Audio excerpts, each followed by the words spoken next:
Então vamos lá, gente. O artigo de hoje é uma revisão interessante, em que a intenção vai ser fazer uma revisão aprofundada sobre os alvos terapêuticos atuais da nefrite lúpica. Acho que intrigante é uma palavra muito bem colocada que a Sabrine colocou no post do Journal. Essa aqui é a carinha do artigo. Dentre os autores está aqui o Fervenza, Dr. Fervenza, Dr. Sete, e a gente sabe que são grandes estudiosos da área.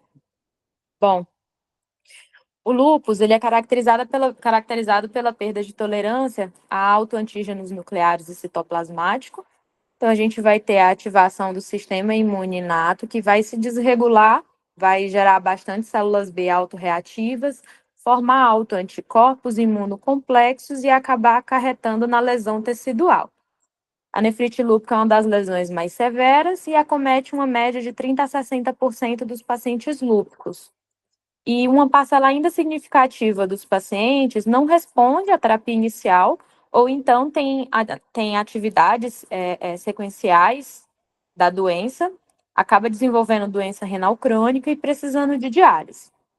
Então, a hipótese dessa revisão é reavaliar os objetivos o objetivo é reavaliar os objetivos do tratamento da nefrite lúpica, visando uma remissão imunológica e clínica, ao invés da remissão clínica ou histológica, saber se isso pode melhorar o desfecho. A discussão, toda ela, vai se aplicar apenas às classes proliferativas, não vai se aplicar em nenhum momento à classe membranosa isolada ou às manifestações extrarrenais do lúpus. Atualmente, a remissão completa, ela é definida como a redução da proteína, da proteinúria, para 0,5 a 0,7, algumas que são bastante rigorosas falam em 0,15, com estabilização ou melhora da função renal, que pode variar aí até no máximo 10 a 15% pior em relação à função renal basal, após 6 a 12 meses do início da terapia de indução. E aí varia as definições de remissão, alguns utilizam hematúria, alguns utilizam a possibilidade do desmame do corticoide até certa dose, e alguns também falam sobre a necessidade de medicações de resgate para determinar que aquele paciente realmente está em remissão completa. Essa definição atual, ela é bastante centrada na proteinúria, e a proteinúria um marcador, é um sinal que tem alguns vieses. O principal deles é a diferenciação, se a presença da proteinúria é realmente uma atividade de doença ou se é uma esclerose, fibrose intersticial, sinais de cronicidade. Existe uma janela entre a interrupção do processo causal, aquele processo imunológico que aconteceu, a resolução da inflamação e a cicatrização tecidual. Ele vai fazer bastante comparativo com outras doenças autoimunes, para poder justificar o que ele está trazendo, o que ele está propondo. Então, ele compara com a nefropatia membranosa PLA2R associada, em que, quando tem o desaparecimento do anticorpo, esse desaparecimento acontece primeiro, depois que vai ter a reabsorção dos imunodepósitos e, por fim, a gente vai ver a resposta na resolução parcial ou completa da proteinúria. Já na vasculite ANCA, a proteinúria, ela segue em queda ao longo do tempo após a remissão imune. Então, você tem a remissão e aí a proteinúria segue caindo um bom tempo depois. Os pacientes com remissão clínica completa, eles podem ter atividade imunológica continuada e inflamação tecidual renal ativa, se a gente considerar só essa remissão atual. O que ele sugere, primeiramente, é a inclusão da análise do sedimento urinário ativo, ou seja, avaliar se o paciente tem hematúria ou não, avaliado sempre por um profissional treinado, se tem esquizócito, se tem debris de células vermelhas, porque aquela hematúria, tendo a certeza que é uma hematúria glomerular, ela vai estar falando que aí tem inflamação ativa. Embora a ausência de hematúria não exclua uma nefrite lúpica ativa, sua presença é um marcador de inflamação glomerular ativo. A deposição de imunocomplexos no glomérulo vai liberar citocinas inflamatórias, ativar a cascata do complemento, acabar resultando na injúria da parede capilar e na passagem de células vermelhas para o espaço urinário. Ele faz aqui um comparativo com a nefropatia da IgA, em que a hematúria microscópica se relaciona com lesões inflamatórias na biópsia renal e tem relevância prognóstica, que foi um estudo do próprio Fervenza que ele usou como referência. Eles propõem, portanto, que na definição da remissão clínica completa seja incluído o desaparecimento da hematúria, hemoglobinúria maior do que uma cruz. E a proteinúria persistente na presença de um anti-DNA negativo e níveis normais de complemento, sem hematúria, ela não deve ser interpretada como uma falha terapêutica, mas sim como lesões crônicas ou um retardo na recuperação da barreira de filtração glomerular. E ele vai destrinchar um pouco mais sobre isso nos próximos, aqui no decorrer dos slides. Ele traz esse caso, com essa biópsia, desse homem de 22 anos, que teve nefrite lúpica classe 4 em 2002, recebeu o tratamento de indução tradicional com ciclofosfamida, recidivou em 2005, uma recidiva clássica com proteinúria, consumo de complemento anti-DNA positivo, foi tratado com micofenolato dessa vez e rituximab, atingindo uma remissão clínica e imunológica também. Ficou 10 anos sem imunossupressão e em maio desse ano evoluiu com uma proteinúria de 2,2 grama. Foi então repetida a biópsia renal, que é essa que está ilustrada aqui, e não tinha achados proliferativos na biópsia. O que foi encontrado aqui no A é um glomérulo normal e no B aqui a gente tem essa área de esclerose. Foi então iniciado antiproteinúrico e essa proteinúria caiu para 0,4 grama em 4 semanas. Começando a falar sobre o que é essa remissão sorológica, ele começa comparando novamente com a nefropatia membranosa. Isso, quando ele fala de membranosa, sempre vai ser a que é a PLA2R associada. A membranosa, ele até chama de marcador perfeito. É um antígeno-alvo único com alto anticorpo que pode ser usado para monitorar a atividade de doença e a resposta ao tratamento. Já o lúpus, ele tem um espectro gigantesco de autoantígenos e anticorpos. Isso é o que dificulta encontrar um marcador perfeito para o lúpus.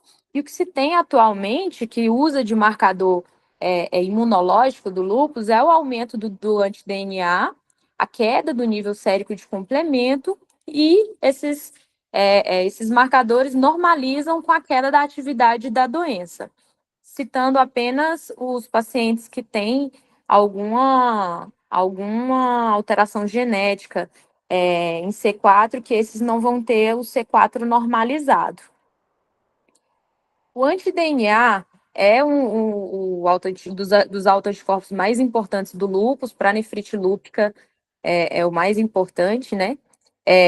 Não tem um padrão ouro que se chame padrão ouro para dosar o anti-DNA. Tem vários testes que podem ser feitos. O anti-DNA é um conjunto de anticorpos dirigidos a diferentes epítopos do DNA de dupla hélice, e as diferentes técnicas vão identificar diferentes subpopulações de anticorpos.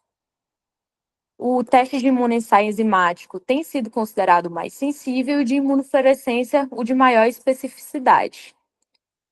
Por conta dos testes diferentes identificarem diferentes subpopulações, os falsos negativos eles não são raros. E ele fala que a atividade da doença ela deve ser monitorada preferencialmente com o mesmo teste. Cerca de 15% dos pacientes sem nenhum histórico de envolvimento renal atual ou prévio que tenha lúpus, tem a nefrite 3 ou 4 na biópsia. E isso é predito por altos títulos de anti-DNA e por consumo de complementos. Mas ele cita que nem todos os estudos são concordantes sobre isso. Uma corte multinacional longitudinal, que foi realizada de 2013 a 2021, com a quantificação seriada do anti-DNA, usou 1.658 pacientes com envolvimento renal e mostrou que as chances de flare foram de 56% e 46% maiores, 56% se o anticorpo estiver persistentemente alto e 46% se for um anticorpo flutuante. Esse é um estudo recente, ele é do ano passado. Na vasculite ANCA, o aumento do título do anticorpo está associado com a atividade renal, porém, tem uma associação fraca se for uma doença extra-renal. Então, ele chama a atenção que se tiver um anti-DNA positivo, mesmo na ausência de qualquer achado extra-renal, tem que triar a nefrite lúpica para poder não passar batido, porque pode ser um autoanticorpo que vai subir mesmo só na ocorrência da nefrite lúpica. Existe ainda uma parcela dessa população que tem atividade sorológica, apesar de estar clinicamente quiescente por longos períodos. Alguns trials randomizados mostram que a intensificação da terapia, quando o aumento do anti-DNA, apesar da remissão clínica, pode evitar a atividade de doença futura, mas isso também não é totalmente de acordo por todos. Outros estudos mostram muito alto valor preditivo negativo para o anti-DNA, indicando baixa atividade de doença quando esse anticorpo está normal. Uma ampla variedade de marcadores urinários e séricos tem sido explorados para avaliar a atividade de doença no lúpus, mas ainda não tem nenhum que foi validado em populações diferentes e em estudos multicêntricos. 15 a 30% dos pacientes envolvidos em estudos clínicos têm um anti-DNA negativo. Na casuística nossa, que foi a da minha dissertação, foi exatamente isso também. Foi 70 e poucos por cento de paciente positivo. E ele dá algumas explicações para o paciente ter o anti-DNA negativo. Primeiramente, se for uma classe 5 pura. Segundamente, se o paciente já tiver recebido imunossupressão no momento da randomização, ou então, ou mesmo se for um paciente com outras doenças não lúpicas, com a glomerulonefrite proliferativa, mas não necessariamente o lúpus, podendo ter o anti-DNA negativo. Um falso negativo devido ao método utilizado, por isso é recomendado, no caso de uma alta suspeita clínica, vindo um anti-DNA negativo, confirmar com um teste diferente. E vai ter uma pequena parcela de lúpicos com anti-DNA negativo, lúpicos com nefrite lúpica. Nesses pacientes, a definição de remissão imunológica não vai ser possível. Em resumo, a remissão imunológica ela é definida atualmente como negativação do anti-DNA e normalização do complemento. Geralmente, quando a remissão imunológica acontece, implica em remissão clínica, e isso vai prever quiescência da doença a longo prazo. Pode ser feito paralelo com outras doenças autoimunes, como a nefropatia membranosa ou a vasculite ANCA, nas quais o anti-PLA2R indetectável e o ANCA-MPO negativo predizem também uma remissão clínica a longo prazo.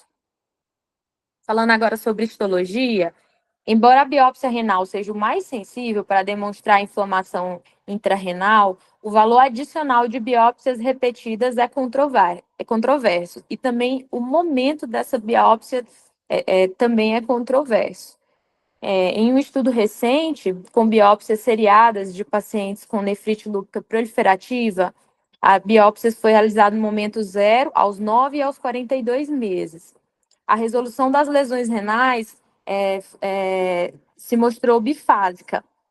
Um rápido desaparecimento das lesões mais inflamatórias, tipo crescente, necrose, durante a terapia inicial, enquanto que a hipercelularidade endocapilar, depósitos hialinos e inflamação intersticial ainda estavam presentes em pelo menos metade dos pacientes quando atingiu 9 meses. O acúmulo de lesões de cronicidade também aconteceu na fase mais inicial e depois se estabilizou. Um alto índice de cronicidade está associado a piores desfechos renais a longo prazo, conforme esperado. Já um alto índice de atividade se correlacionou com recidiva de atividade renal na fase de manutenção ou na retirada da imunossupressão. Mas a longo prazo não se correlacionou com piores desfechos. Em 20 a 69% dos pacientes com proteinúria mantida, biopsiados de 6 meses a 4 anos do início da terapia de indução, não haviam sinais histológicos de atividade de doença. Ou seja, o paciente pode se manter com proteinúria e não necessariamente essa proteinúria ser devido a uma atividade lúpica. E explicações para isso: dano irreversível, cronicidade, ou então uma lesão imune muito extensa em que tem um atraso na restauração da barreira de filtração glomerular. A situação inversa também é observada em uma parcela significante de pacientes. Nessa tabela, ele traz alguns estudos que fizeram biópsias repetidas na nefrite lúpica em doenças que estavam em remissão, quiescentes. O achado aqui da maioria foi um índice de atividade aqui em torno de 1, 2, um índice de atividade baixo, mas porém presente, não era um índice de atividade de 0, só que ele chama a atenção que tinha uma parcela de pacientes que não tinha remissão imunológica, com positividade de anti-DNA e consumo de complemento. Alguns pacientes com atividade histológica têm o anti-DNA negativo, e ele explica esse dado como sendo o momento da janela, que os dados ali coletados são transversais, do momento da repetição da biópsia, mas não pegam a dinâmica da doença que pode ser lenta. Após 3 anos de tratamento, mais de 30% e 70% dos glomérulos se mantiveram positivos, respectivamente, para C3 e para IgG. E, nesses casos, não houve recidiva de doença nesses pacientes. O que ele está querendo dizer o achado de inflamação glomerular em um paciente em remissão imunológica deve ser interpretado como atraso no clareamento dos imunocomplexos e não resultar em reinício ou manutenção da imunossupressão. Eles sugerem, portanto, que a repetição da biópsia em pacientes com remissão imunológica e remissão clínica não contribui para o processo de tomada de decisão. Eu botei esse asterisco aqui na remissão clínica, só lembrando que ele considera a hematúria na remissão clínica e também a normalização do complemento. A presença de proliferação ativa em biópsias repetidas de pacientes em remissão clínica e imunológica prolongada não tem sido demonstrada até o momento. Em todos os aspectos, a informação fornecida pela biópsia pode ser mais facilmente obtida pelos dados clínicos e sorológicos. Para ilustrar, ele traz aqui é o caso de um paciente, que aqui em maio de 2019, ele teve sinais de atividade de doença lúpica. Essa linha lilás é a proteinúria, a linha azul escuro C3, a linha amarela creatinina, a linha azul claro o anti-DNA e essa linha verde aqui é o C4. Um anti-DNA bem alto aqui, maior que 1000, então diante desse anti-DNA, com consumo de complemento das duas frações, com proteinúria aqui em torno de 0,8, foi iniciada a imunossupressão.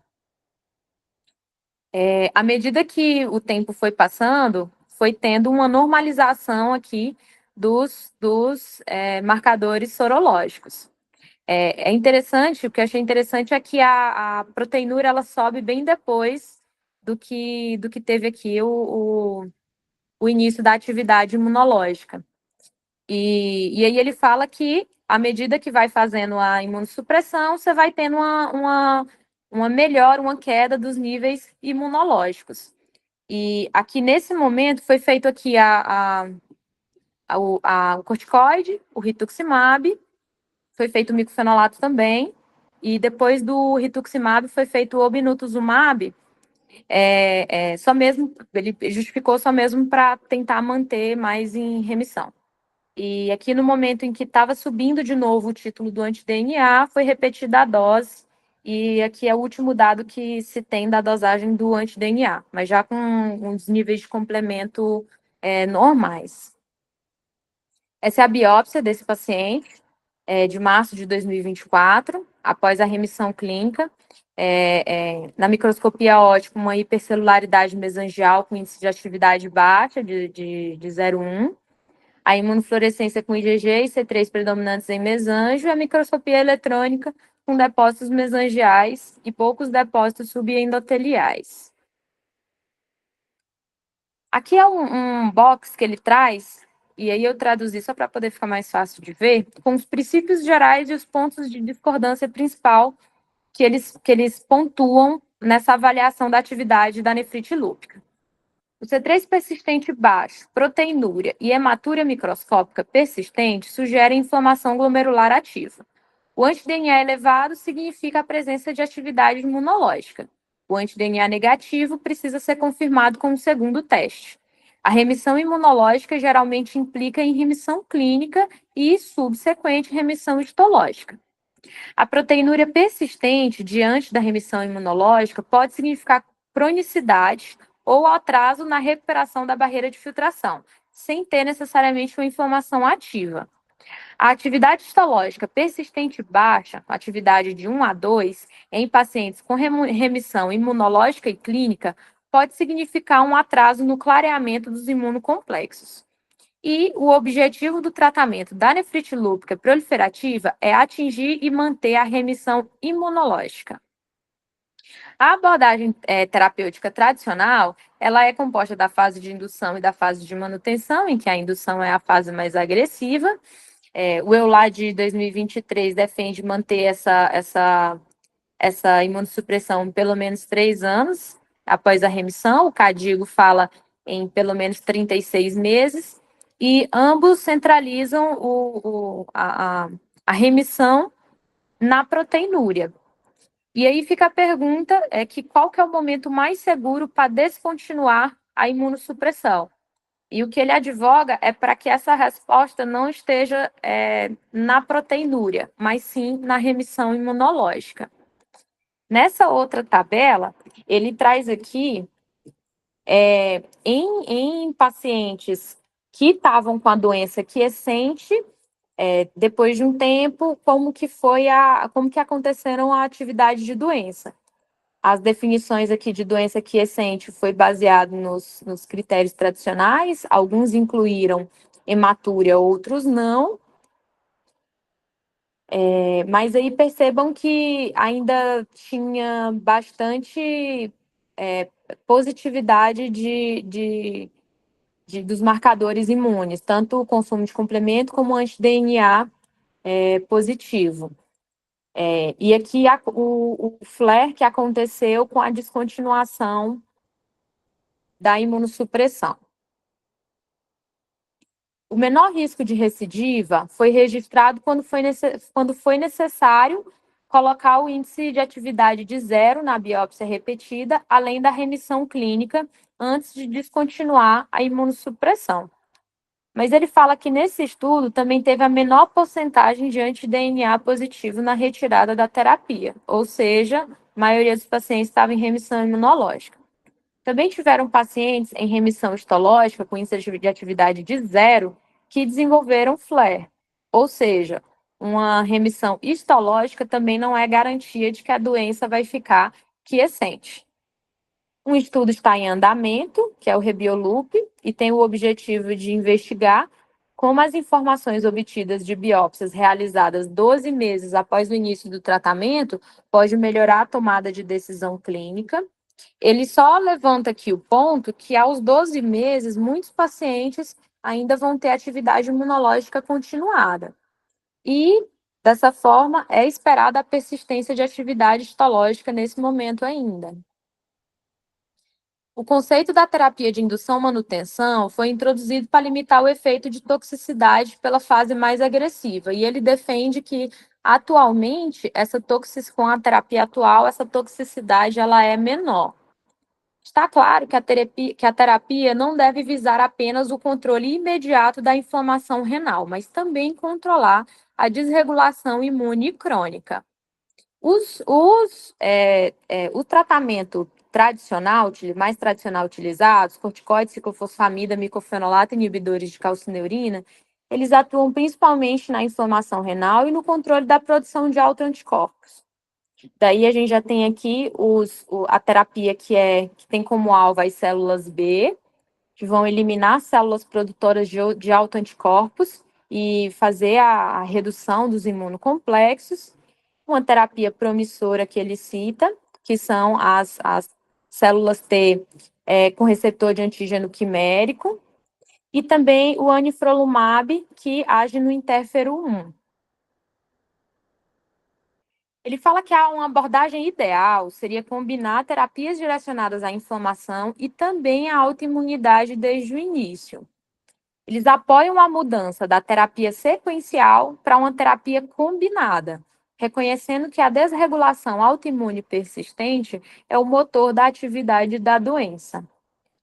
Propõe, então, que o principal objetivo do tratamento seja a remissão imunológica, colocando a remissão clínica e histológica como alvos posteriores, porque ele coloca que já vão acontecer se a gente conseguir atingir a remissão imunológica.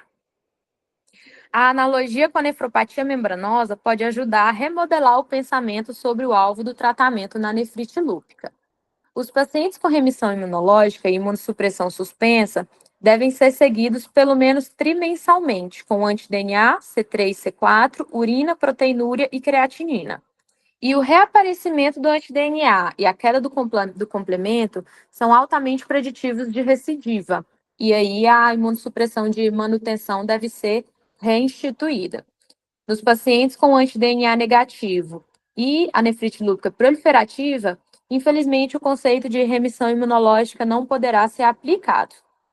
Lembrar que a nefrite lúpica também é uma doença renal crônica, também faz doença renal crônica, então é muito importante as medidas de redução da progressão da doença renal, como mudanças do estilo de vida, os antiproteinúricos, inibidores da enzima de conversão da angiotensina, os ISGLT2, e aqui ele coloca como que ainda faltam estudos mais promissores, antagonistas do receptor de mineralocorticoide e spazetanos. Nessa figura, ele traz aonde age, em que momento aqui da cadeia de resposta imune que se desenrola no lúpus, em que momento as terapias elas vão atuar.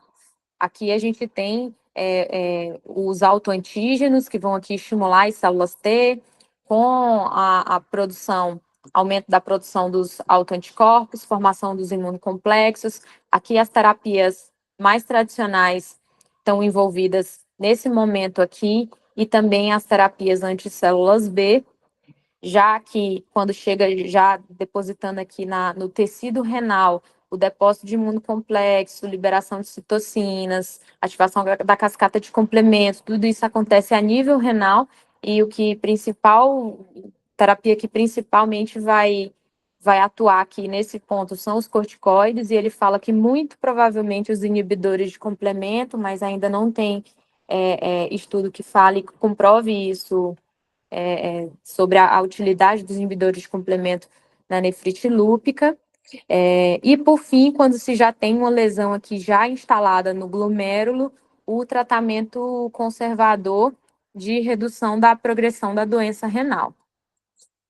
Então, os autores propõem substituir o tratamento padrão de indução-manutenção por uma abordagem de tratamento que objetiva a remissão clínica, e essa remissão clínica vai incluir também a ausência de sedimento urinário altivo e a normalização do complemento, além do que já está na definição atual, e também a remissão imunológica, com anti-DNA negativo, juntamente com a nefroproteção.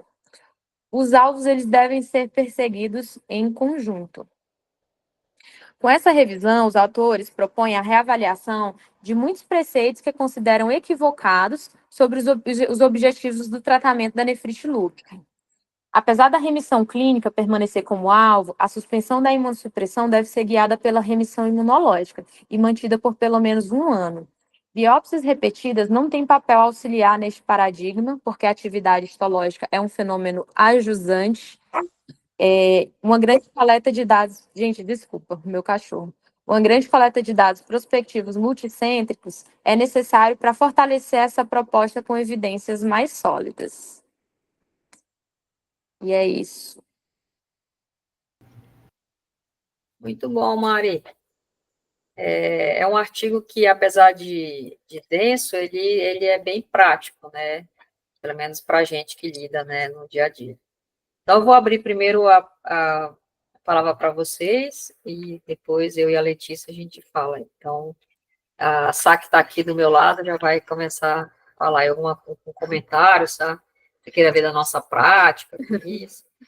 Tá bom, eu vou falar e depois eu queria que a Mari falasse também, porque a Mari também estudou aí na dissertação dela, para mim falar um pouquinho desse artigo.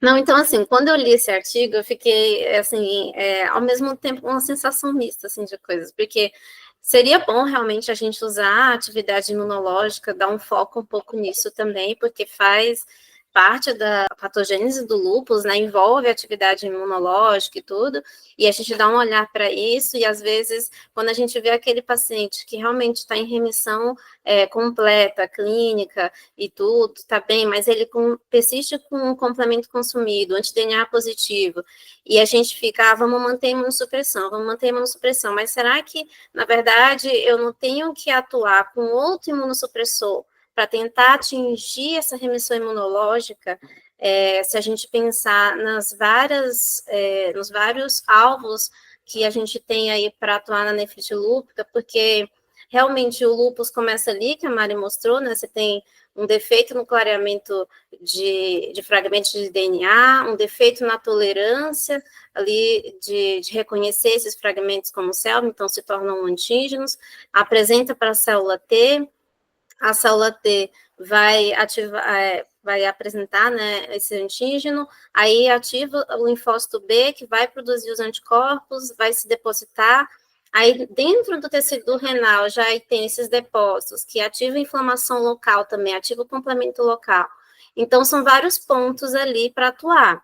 E quando a gente olha o corticoide, ele atua localmente, ele também atua sistêmico, porque ele atua ali na sinalização celular, atua no podócito também.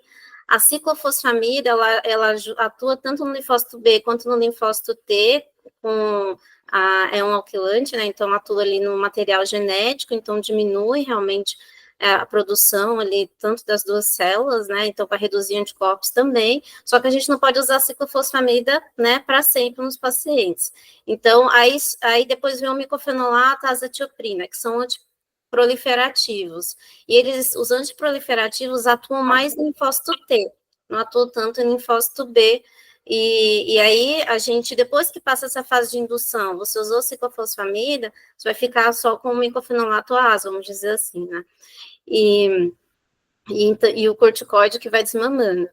Aí falta esses outros pontos, e aí talvez por isso, se a gente não atingir esses outros pontos, principalmente atuar no linfócito B e na produção de anticorpos e tudo, que são as novas drogas agora, tanto o rituximab quanto o belimumab, que atua inibe a proliferação de linfócitos B, talvez a gente possa atingir esses outros alvos e atingir a remissão imunológica.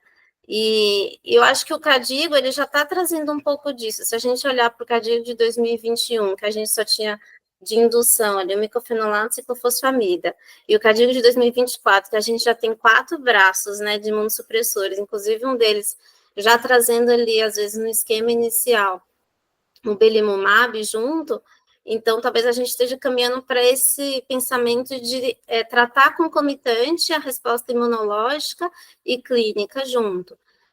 Só não sabemos ainda, assim, mesmo atingindo a resposta imunológica, o tempo que vai levar para esse paciente atingir uma resposta histológica, porque a inflamação local pode continuar ainda, né? Pode estar persistente ali por um tempo, a gente não sabe quanto, e mesmo sem atividade imunológica, qual que é a segurança que a gente tem de suspender essa imunossupressão lá na frente? Então, eu fiquei com essas dúvidas, mas eu achei interessante ele trazer esse foco da gente buscar mais a remissão imunológica, pensando na patogênese em todas as vias ativadas da doença, né, do lúpus, da nefrite lúpica em si. Legal, Sá. Mari, você quer falar? Bom, eu achei que ele trouxe bastante coisa muito interessante que até de certa forma na prática a gente já observa e meio que já faz, mas realmente não está como definido a remissão vai ser isso para poder talvez padronizar de todo mundo perseguir a mesma coisa. Eu percebi a mesma coisa pensei a mesma coisa que a Sabrine, que acho que já está caminhando para isso, com a combinação, já a introdução do belimumab, do rituximab, enfim, acho que já está indo mais ou menos no rumo do que ele está falando. Eu confesso que eu acho que a questão de como ele mesmo fala, o lúpus é uma doença muito complexa. Eu acho que precisa juntar tudo. Ainda não, por mais que ele compare bastante com a membranosa PLA e com a vasculite ANCA, o lúpus ele parece ser uma doença muito mais complexa, porque realmente é muito alto anticorpo. Então, o que me incomoda é excluir a biópsia. Isso me incomoda porque a biópsia é bastante rica, traz bastante dado, traz bastante coisa. Então, acho muito complicado, acho um pouco complicado na minha cabeça dizer assim, a remissão se você conseguir a remissão imunológica, você vai ter a remissão histológica futuramente, ela só vai demorar um pouquinho para acontecer, que é mais ou menos o que ele está falando. Então, assim, me incomoda um pouco querer colocar como, nesse momento, com o que a gente tem hoje, que é anti-DNA e complemento, colocar como se a biópsia não precisasse mais, vamos falar dessa forma. Lê, comenta aí. Bom, Cris, vamos lá. Assim, eu acho que o artigo tem algumas ideias interessantes, né, gente, de verdade, assim. Eu acho que abre um pouco a nossa mente para algumas coisas, mas assim, Mari, eu acho que você falou muito bem.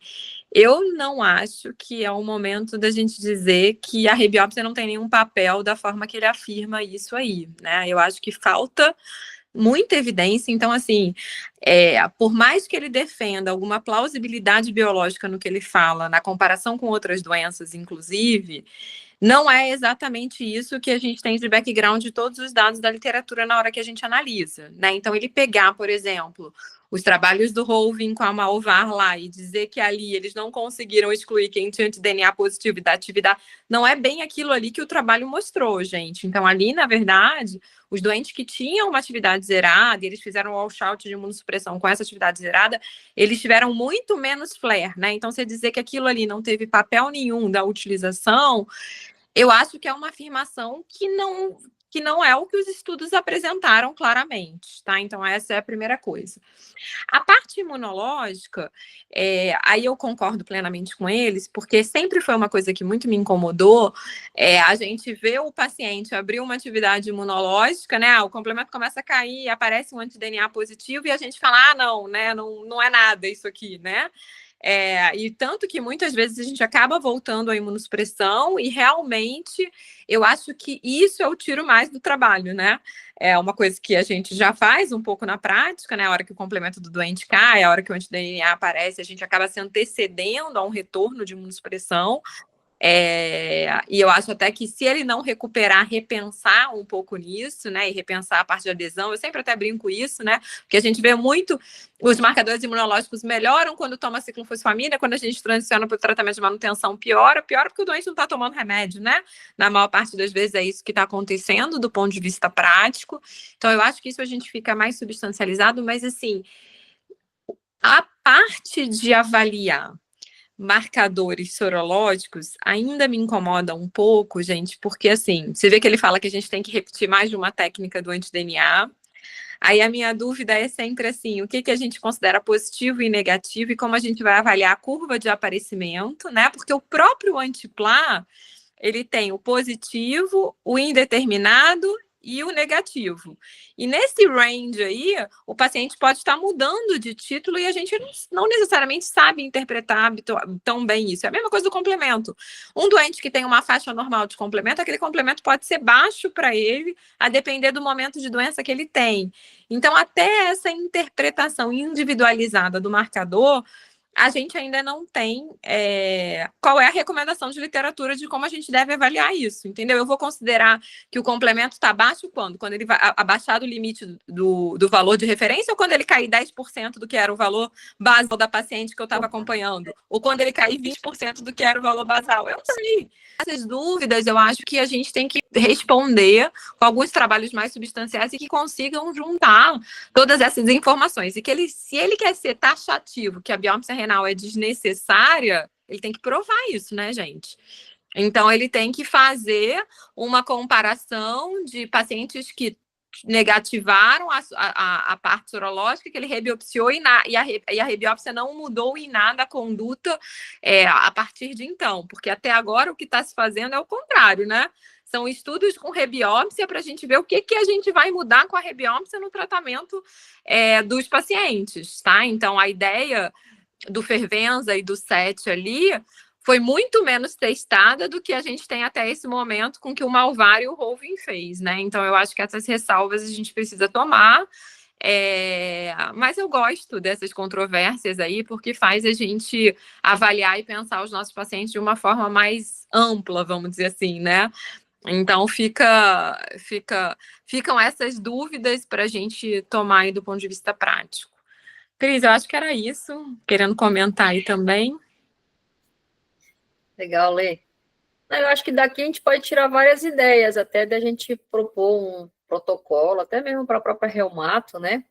A gente poderia até realmente identificar esses pacientes que, de repente, não melhoram o complemento, não negativo anti-DNA desde a indução, não, como a Letícia falou, que a ciclofosfamida vai bem e quando a manutenção vai ruim, porque talvez eles não tomem, mas também aquele paciente talvez que realmente não consegue a tal da cura imunológica, de repente a gente pensar em algum trabalho, alguma coisa para fazer em relação a isso, né, que seja rebiópsia, ou pensar um outro tipo de tratamento, ou associar, né, que a gente tem é o rituximab, né, associar rituximab, então acho que abre um caminho para a gente pensar, e de repente num protocolo, para a gente fazer até, na verdade, junto com a reumatologia, né, eu acho que é interessante essa... Não, e até mesmo assim, né, Cris? Com 6 meses, quantos por cento normalizou cada coisa? Com 1 ano, quantos por cento normalizou cada coisa? Até essas informações epidemiológicas mesmo, né? Para você pensar o quanto você incluiria em cada um dos momentos de mudança de terapêutica, quanto tempo a gente espera, né? Para mudar a terapêutica baseada na imunologia. Eu acho que tudo isso a gente vai começar a pensar a partir de agora de uma forma melhor, né? Com as ideias que o trabalho traz, assim, mas ainda com algumas ressalvas aí de que a gente precisa de mais dados para tomar conclusões definitivas, né? Eu acho que essa é... Eu tenho sempre muito medo da ciência 100% taxativa, sabe? Frases muito de impacto, assim, né? De que eu não preciso fazer isso, que eu não preciso mais da biópsia para isso. Eu acho que a gente tem que ouvir sempre com cuidado, assim, seja para um lado ou seja para o outro, né? Ou seja para eu preciso sempre, ou seja para eu nunca preciso. Eu sempre tenho um pé atrás, assim, vamos dizer. Legal. Bom, então vamos pensar aí num protocolo, né? Todo mundo junto. Alguém mais quer fazer algum comentário? Bom, então, Mari, obrigada, Lê, obrigada a todos, obrigada, Sá, e tchau, até Semana que vem. Beijo. Obrigada, gente. Até semana que vem. Parabéns, Mari. Obrigada, Nath.